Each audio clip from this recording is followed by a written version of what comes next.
नमस्कार, मैं हूं आपके साथ अंकिता पाल। बुलेटिन की शुरुआत करते हैं। देहरादून में आयोजित जलवायु परिवर्तन और नवीकरणीय ऊर्जा चुनौतियों और समाधान संगोष्ठी में सीएम धामी पहुंचे हैं।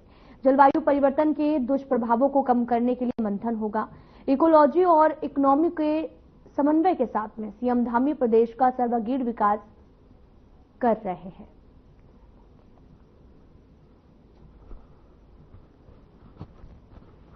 आपको बताते चलें कि सीएम धामी संगोष्ठी में पहुंचे हैं और इस दौरान सीएम धामी लगातार प्रदेश के विकास के हित में तमाम तरह के कार्य कर रहे हैं और चुनौतियों और समाधान की बातें भी जो है वो इस संगोष्ठी में सीएम धामी करते हुए नजर आए। उन्होंने कहा कि लगातार उत्तराखंड के विकास के लिए तमाम तरह की चुनौतियां आई और लगातार हम उन चुनौतियों का समाधान कर रहे हैं और आगे बढ़ रहे हैं। सीएम धामी एक संगोष्ठी में पहुंचे जहां पर कार्यक्रम का शुभारंभ किया और लोगों को संबोधित करते हुए बताया कि प्रदेश लगातार विकास कर रहा है।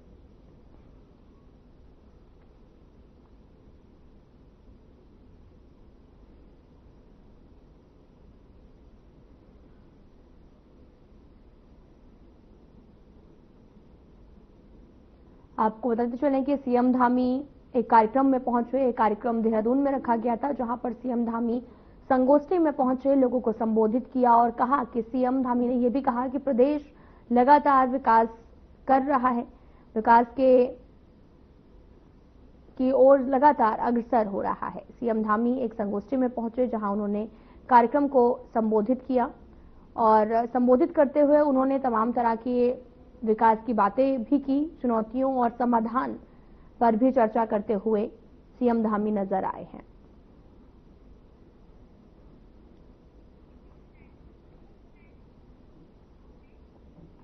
उत्तराखंड में जलवायु परिवर्तन, उसमें चुनौतियां और उनके समाधान के लिए एक सेमिनार का आयोजन किया गया है, जिसमें मुख्यमंत्री पुष्कर सिंह धामी मुख्य अतिथि के तौर पर भी शामिल हुए हैं। और मीडिया से बात करते हुए मुख्यमंत्री पुष्कर सिंह धामी ने कहा कि उत्तराखंड जलवायु परिवर्तन के संकट से जूझ रहा है और इसको लेकर लगातार सरकार की तरफ से प्रयास भी किए जा रहे हैं। इस संकट से कैसे निपटा जा सकता है, इस पर भी चर्चा हो रही है और इसके लिए इस सेमिनार के आयोजन में इससे होने वाली चुनौतियों पर भी चर्चा होती है। वहीं उत्तराखंड में जल स्रोत सूख रहे हैं और वन अग्नि भी एक बड़ी चुनौती बनी है इस समय और इस प्रकार से जो है सरकार ऐसे कार्यक्रम के जरिए इनसे निपटने के लिए अपनी तैयारी भी पूरी कर रही है। आपको बताते चलें कि एक सेमिनार का आयोजन किया गया और इस सेमिनार में मुख्य अतिथि के रूप में सीएम धामी पहुंचे थे और सीएम धामी ने लोगों को संबोधित करते हुए कहा कि सेमिनार में चुनौतियों पर चर्चा की है और सीएम धामी ने कहा कि लगातार तमाम तरह के, चाहे वो जलवायु हो परिवर्तन हो या फिर वन अग्नि के मामले हो, तमाम तरह की चुनौतियां देहरादून में देखने को मिलती हैं और इन चुनौतियों को पार करके हमने पार भी करेंगे। और हमने एक सेमिनार का आयोजन किया और यहां पर उन्होंने बातचीत की है और साथ ही उन्होंने कहा कि लगातार विकास की ओर उत्तराखंड अग्रसर हो रहा है। मुख्यमंत्री पुष्कर सिंह धामी देहरादून में आयोजित जलवायु परिवर्तन और नवीकरणीय ऊर्जा चुनौतियों और समाधान संगोष्ठी में पहुंचे थे और इसके बाद में उन्होंने एक सेमिनार में भी शामिल हुए जहां पर उन्होंने जलवायु परिवर्तन के दुष्प्रभावों के बारे में बात की और कम करने के लिए मंथन भी किया है। इस दौरान सीएम धामी ने कहा कि प्रदेश इकोलॉजी इकोनॉमी में के समन्वय के साथ में सर्वांगीण विकास भी कर रहा है। तमाम तरह के मामले जो है वो सामने आते हैं, चाहे वो जलवायु परिवर्तन हो, नवीकरणीय ऊर्जा हो, उस पर तमाम तरह की बातें भी उन्होंने कही हैं।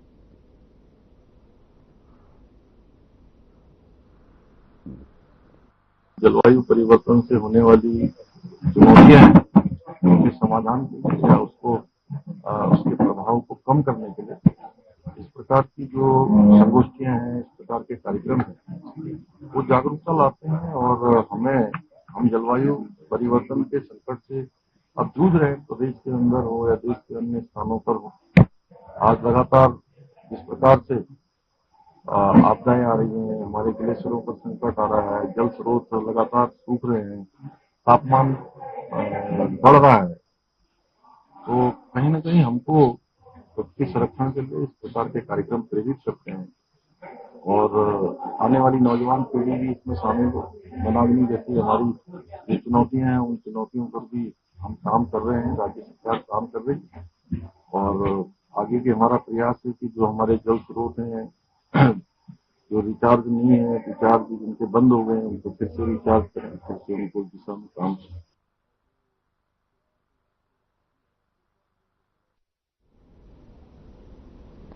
उत्तराखंड में हेली सेवा का और विस्तार किया गया है। मुख्यमंत्री पुष्कर सिंह धामी ने बागेश्वर और नैनीताल के साथ साथ अन्य रूटों पर भी हेली सेवा का शुभारंभ किया है। मीडिया से बात करते हुए मुख्यमंत्री पुष्कर सिंह धामी ने कहा कि हेली सेवा को लगातार बढ़ावा दिया जा रहा है और इसे बढ़ाना है उत्तराखंड में बहुत जरूरी भी है, क्योंकि आपदा की वजह से हेली सेवा का बहुत फायदा होता है।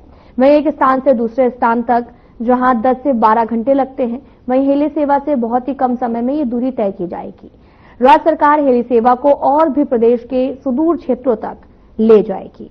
आपको बता दें कि हेली सेवा को लगातार बढ़ाया जा रहा है और इस पर लगातार सरकार काम भी कर रही है। और आपको यह भी बताते चलें कि सीएम धामी उत्तराखंड में पर्यटन गतिविधियों को बढ़ावा दे रहे हैं, जिसके तहत में तमाम शहरों में हेली सेवाओं से भी जोड़ा जा रहा ताकि ज्यादा से ज्यादा पर्यटक यहां पर आ सकें। इसी कड़ी में देहरादून से नैनीताल, बागेश्वर और मसूरी के साथ हल्द्वानी से बागेश्वर के लिए हेली सेवा शुरू कर दी गई है, जिसका शुभारंभ सीएम धामी ने हरी झंडी दिखाकर किया है।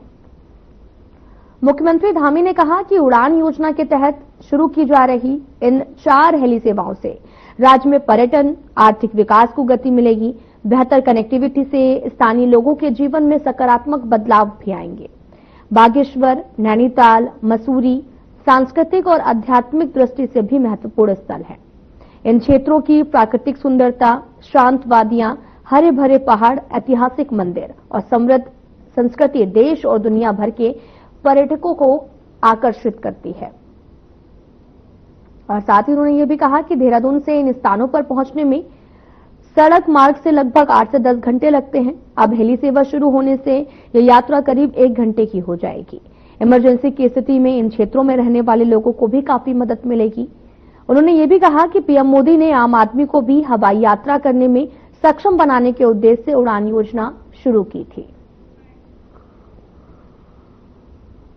नहीं, हेली सेवाएं हमारे राज्य के लिए बहुत आवश्यकताएं भी हैं। हमारा राज्य पर्यटन की दृष्टि से और आपदाओं की दृष्टि से भी बहुत संवेदनशील भी है। तो हेली सेवा होने से जहाँ लोगों को सुदूरवर्ती क्षेत्रों में एक स्थान से दूसरे स्थान पहुंचने में 12 घंटे 14 घंटे का समय लगता था, अब उस समय उनका बहुत कम हो जाएगा, सुविधा हो जाएगी और किसी संकटकालीन स्थिति में भी तत्काल उनको जो है सुविधा का लाभ मिलेगा।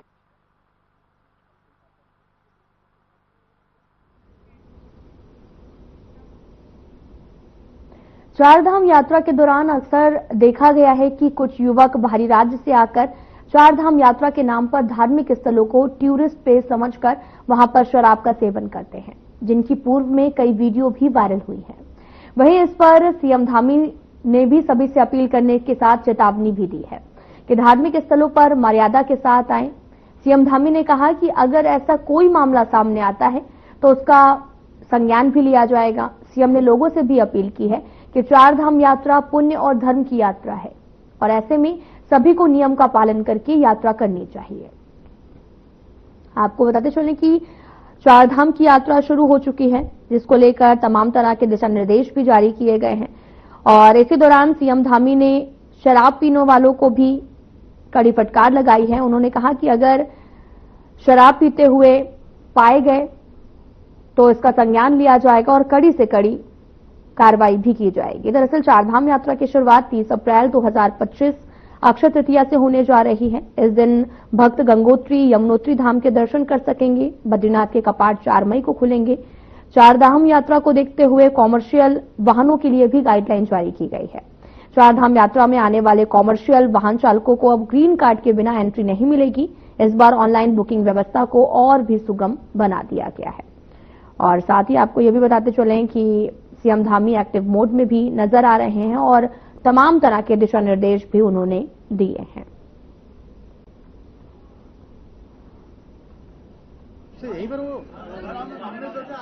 नहीं, अगर इस प्रकार की जो भी घटनाएं आएंगी तो उस पर जरूर संज्ञान लिया जाएगा। और हमारा तो सबसे ये कहना है कि चारधाम यात्रा बहुत ही पुण्य और धर्म की यात्रा है। उस यात्रा के जो नियम हैं, सभी को उस यात्रा के नियमों का पालन करना चाहिए। आज तो बाइक कर लेते हैं चारधाम और आज तक सीएम पुष्कर सिंह धामी ने सचिवालय में अधिकारियों के साथ बैठक की है और उत्तराखंड में डेस्टिनेशन वेडिंग को बढ़ावा देने के निर्देश दिए हैं। उन्होंने आपको ये भी बताते चलें कि त्रियुगी नारायण में सड़क कनेक्टिविटी को बेहतर बनाने के साथ ही हेलीपैड के निर्माण का आदेश दिया है। सीएम ने निर्देश दिए कि राज्य में डेस्टिनेशन वेडिंग के लिए नए स्थानों की पहचान की जाए, उनके विकास पर ध्यान दिया जाए।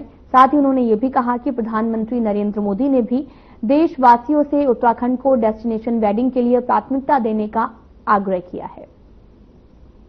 आपको बताते चलें कि उत्तराखंड को वेडिंग डेस्टिनेशन बनाने की दिशा में अब सरकार गंभीरता से आगे बढ़ रही है और इस दौरान सीएम धामी भी लगातार लोगों से डेस्टिनेशन वेडिंग को बढ़ावा देने की अपील भी कर रहे हैं और साथ ही उन्होंने पर्यटन विभाग को वेडिंग डेस्टिनेशन के लिए शीघ्र गाइडलाइन भी तैयार की है। उन्होंने कहा कि वेडिंग डेस्टिनेशन के रूप में पहचाने जाने वाले त्रियुगी नारायण में सड़क संपर्क को मजबूत करने के साथ हेलीपैड निर्माण के निर्देश भी दिए हैं। मुख्यमंत्री धामी ने सोमवार को सचिवालय में डेस्टिनेशन वेडिंग के संबंध में बैठक की है। उन्होंने प्रधानमंत्री नरेंद्र मोदी से देशवासियों को से उत्तराखंड की डेस्टिनेशन वेडिंग के लिए प्राथमिकता देने को कहा है और यहां पर ऐसे और भी स्थान हैं जिन्हें विकसित किया जा रहा है और इन स्थानों को चिन्हित करने के साथ साथ आसपास के सभी सुविधाओं को विकसित किया जाए जिससे आवागमन सुलभ हो सके। उन्होंने डेस्टिनेशन वेडिंग से राज्य की अर्थव्यवस्था को मजबूती मिलेगी। उत्तराखंड का प्राकृतिक सौंदर्य और आधुनिक सुविधाएं इसे एक प्रमुख वेडिंग डेस्टिनेशन बनाने में सहायक होंगी।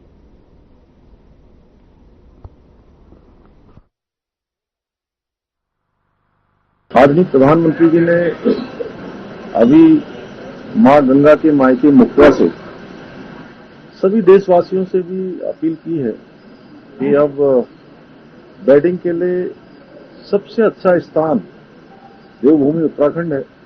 तो उसके अनुरूप हम योजना बना रहे हैं कि हमारे यहाँ पर कुछ नए जोन, कुछ ऐसे स्थान जो हर दृष्टि से ठीक हों, वहाँ पर वेडिंग डेस्टिनेशन को और डेवलप किया जाए, वहाँ इंफ्रास्ट्रक्चर मजबूत किया जाए, लोगों को लाएंगे और जो वेडिंग इवेंट्स करते हैं उनके साथ भी यहाँ हम लोग बैठक करेंगे जिससे कि वो आगे जो है हमारे यहाँ जिस प्रकार का एक अच्छा लोगों के लिए अच्छा पर्यावरण है, अच्छा यहाँ का मौसम है, सुनहरी धूप हमेशा रहती है।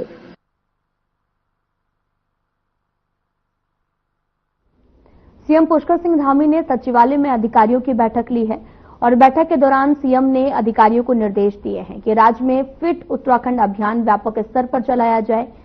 साथ ही उन्होंने अपर मुख्य सचिव आनंद वर्धन को निर्देशित किया है कि सभी विभागों के साथ समन्वय कर इस अभियान के लिए एक विस्तृत कार्य योजना तैयार की जाए। सीएम धामी ने कहा कि फिट उत्तराखंड अभियान का मुख्य उद्देश्य प्रदेश के नागरिकों को स्वास्थ्य और स्वच्छता और फिटनेस के प्रति जागरूक करना है जिससे वे स्वस्थ जीवन शैली अपना सकेंगे। इस अभियान में शैक्षणिक संस्थानों, सरकारी और गैर सरकारी संगठनों को भी शामिल किया जाए ताकि अधिक से अधिक लोग इससे लाभ कमा सकें। आपको बताते चले कि सीएम धामी ने अधिकारियों के साथ में बैठक ली है और बैठक लेते हुए उन्होंने फिट उत्तराखंड की बात कही है। उन्होंने कहा कि एक अभियान जो है वो चलाया जाएगा जिसमें लगातार लोगों के स्वस्थ रहने की बारे में बताया जाएगा और लोगों को लगातार जागरूक किया जाएगा कि स्वास्थ्य कितना ज्यादा हमारे लिए जरूरी होता है। इसको लेकर फिट उत्तराखंड अभियान चलाया जा रहा है और तमाम तरह के अधिकारियों को जरूरी दिशा निर्देश भी दिए गए हैं।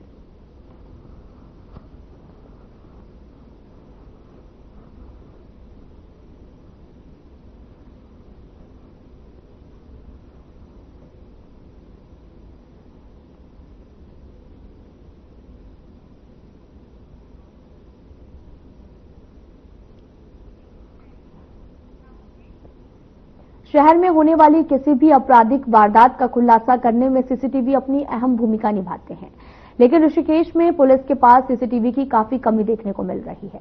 इस समस्या का संज्ञान कैबिनेट मंत्री प्रेमचंद अग्रवाल ने लिया है। उन्होंने विधायक निधि से ऋषिकेश और आसपास के इलाकों में सीसीटीवी लगाने का निर्णय लिया है। सीसीटीवी की खरीद और पुराने कैमरों को रिपेयर कराने के लिए कैबिनेट मंत्री प्रेमचंद अग्रवाल ने विधायक निधि से 10 लाख रुपए देने की घोषणा की है।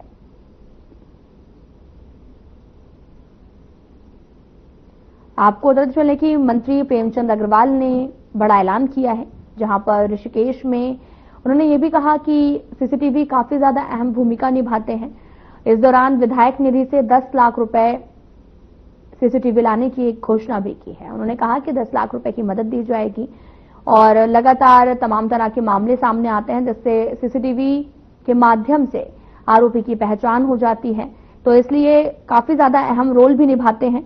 और ऋषिकेश में सीसीटीवी कैमरों की कमी है, जिसको ध्यान में रखते हुए उन्होंने विधायक निधि से पैसे देने की बात कही है।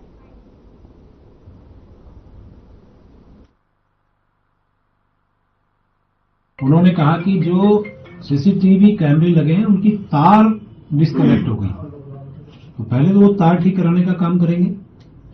और इन्होंने मुझे एक मांग पत्र भी दिया है, कुछ 40 कैमरे की इन्होंने मांग की है जो यहाँ और श्यामपुर क्षेत्र में लगे। तो मैंने हामी तो भरी है, लेकिन अभी देखता हूं उसमें लगभग 10 लाख का खर्चा आएगा। तो मैं मानता हूं यदि जनता के हित के लिए मुझे 10 लाख रुपए विधायक निधि से देना पड़े तो मुझे कोई दिक्कत नहीं।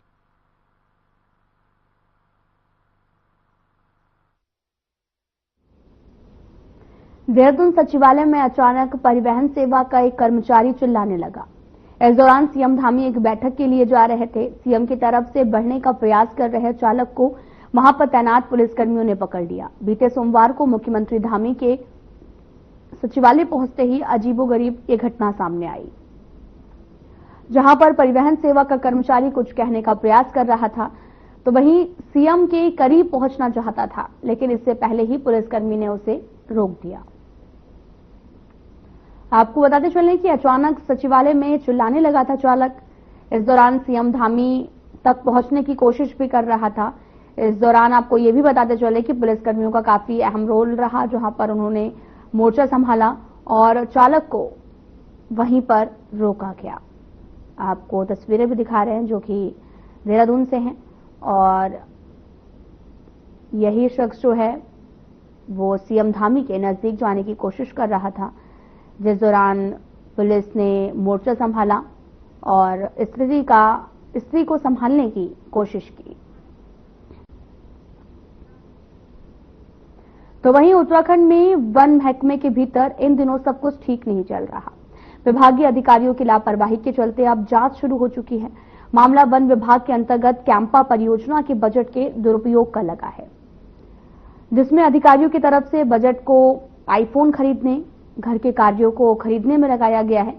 वन मंत्री सुबोध उनियाल की माने तो इस पूरे मामले पर जांच चल रही है। इस मामले में 13 आपको बताते चलें कि आईएफएस अधिकारियों को नोटिस भी भेजे गए हैं। आपको बताते चलें कि पूरा मामला कैंपा से जुड़ा हुआ है।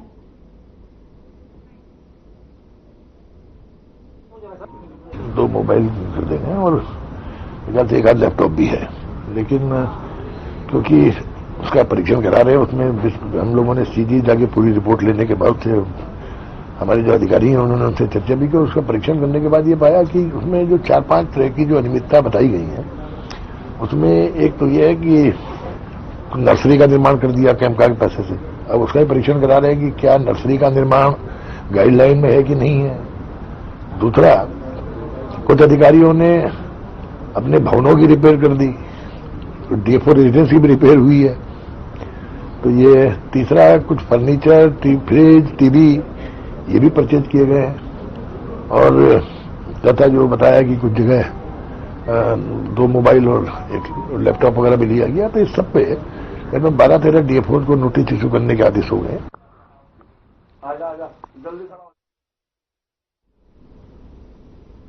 चारधाम यात्रा शुरू होने से पहले यात्रा से संबंधित व्यवस्थाओं को लेकर धामी सरकार द्वारा एक बैठक का आयोजन किया गया है, जिसमें संबंधित अधिकारियों को निर्देश दिए गए हैं कि यात्रा शुरू होने से पहले सभी व्यवस्थाएं पूरी की जाएं और यात्रा को लेकर सड़क, पेयजल, विद्युत, स्वास्थ्य सुविधाओं की पूरी व्यवस्था की जाए। चारधाम यात्रा काल के दौरान यातायात प्रबंधन और यात्रा मार्गों पर पार्किंग की उचित व्यवस्था की जाए। श्रद्धालुओं के लिए भी पंजीकरण व्यवस्था को और अधिक सुदृढ़ किया जाए। ग्रीन चारधाम यात्रा का अभियान शुरू किया गया है, जहां पर निर्देश दिए गए हैं सीएम धामी ने कि सचिवालय में आगामी चारधाम यात्रा की तैयारियों की बैठक के दौरान अधिकारियों को तमाम तरह के निर्देश भी दिए गए हैं।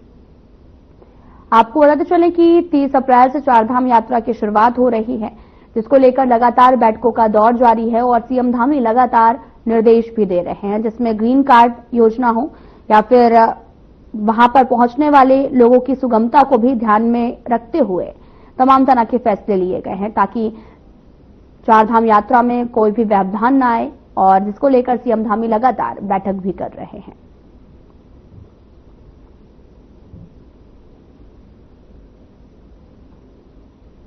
पूरी समीक्षा बैठक की लगभग 30 बैठक की है और पूरी तरह सारे विभागों को चारधाम यात्रा बहुत अच्छी होगी और पूरे अच्छे इंतजाम करने का उन्हें निर्देश दिया है। सभी विभाग उसका पालन करके सभी को बड़ा संकल्पित किया है और सभी के अंदर बड़ी शक्ति प्रदान की है, ऊर्जा प्रदान की है ताकि हम चारधाम यात्रा सुचारू रूप से चलाएं।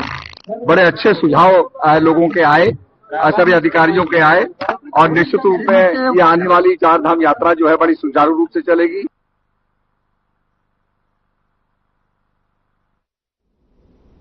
उत्तराखंड में चारधाम यात्रा शुरू होने वाली है, जिसको लेकर तैयारियां शुरू हो गई हैं। चारधाम यात्रा को लेकर सीएम पुष्कर सिंह धामी ने अधिकारियों के साथ सचिवालय में बैठक की है और जिस पर बीजेपी प्रदेश प्रवक्ता हनी पाठक का बयान सामने आया।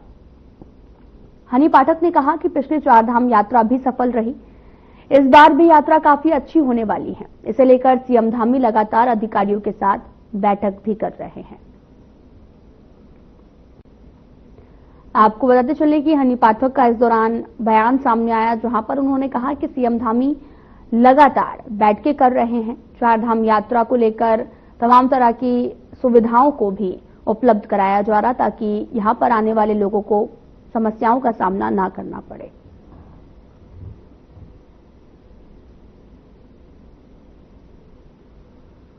अभी जो पिछली हमारी यात्रा हुई थी वो भी काफी अच्छी रही है और उसको देखते हुए अभी यहाँ पर जो अभी और नई आगे चारधाम यात्रा होने वाली है उसको लेकर लगातार हमारे मुख्यमंत्री श्री पुष्कर सिंह धामी जी बैठक कर रहे हैं, सभी की राय ले रहे हैं और सचिवालय में भी आज चारों धाम यात्रा को लेकर एक बैठक रखी गई है।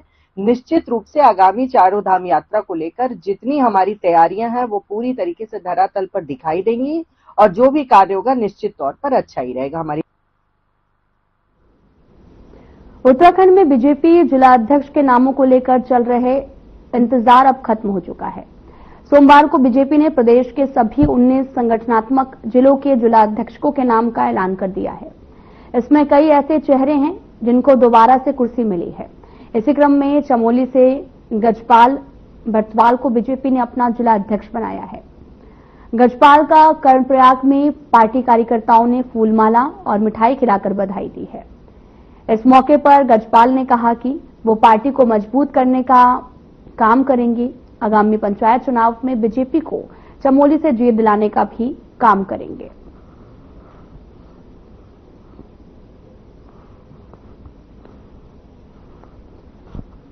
देखिए, संगठन महापर्व के रूप में आज जिला अध्यक्षों की घोषणा हुई है। इसी क्रम में पार्टी ने भी कार्यकर्ता होने के नाते मुझे जिम्मेदारी सौंपी है और मैं निश्चित रूप से कह सकता हूं कि हमारा कार्यकर्ता बहुत मेहनतकश है, बहुत ईमानदार है।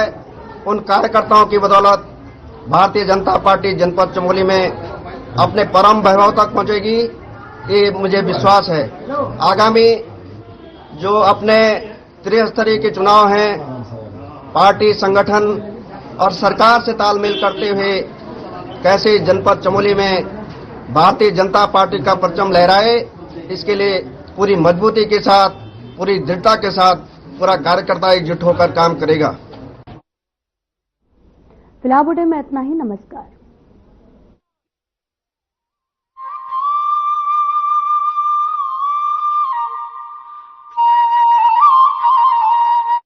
क्या रंग